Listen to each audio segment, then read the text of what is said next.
All right, y'all. Matthew chapter 9. Let's get into this breakdown. Matthew chapter 9 continues to tell the stories of Jesus healing and casting out demons, even bringing the dead to life.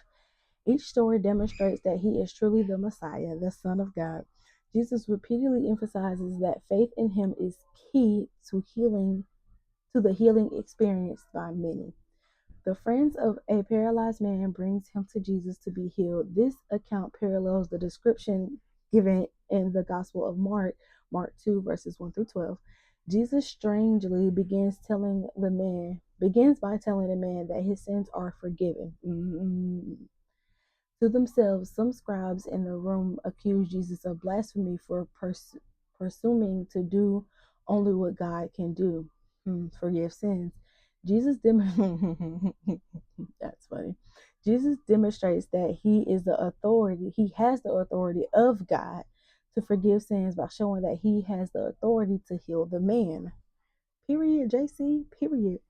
This brings a certain amount of fear, but the crowd also recognizes the work of God and offers appropriate praise. Matthew 9, 1 through 8. Jesus calls another of the 12 disciples when he sees Matthew sitting in a booth working as a tax collector. Men like Matthew worked for the occupying Roman government, taking money from their fellow Israelites. Many were corrupt and all were hated. Wow. Tax collectors were seen as immoral traders by the common people of Israel. Christ tells Matthew to follow him. Matthew leaves behind his booth and becomes a disciple of Jesus. Soon, Jesus and the other disciples are having dinner at Matthew's house with Matthew's friends, tax collectors, and other sinners, because Jesus hung out with the sinners. Yes, he did. Matthew 9, verses 9 through 10.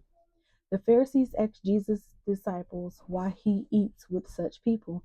In their minds, righteous people should not associate in any way with those who are immoral. Jesus gives a symbolic response using the idea of doctors and sick people.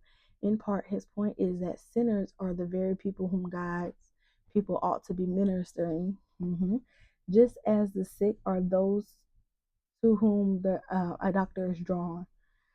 Christ is also pointing out that those who do not think they're sick, such as the self deluded Pharisees, are not his mission either. Jesus ordered his critics to go learn what it means in scripture when God says that he desires mercy and not sacrifice, quoting from the book of Hosea, and that's Matthew 9, verses 11 to 13. The disciples of John the Baptist then asked why Jesus' disciples do not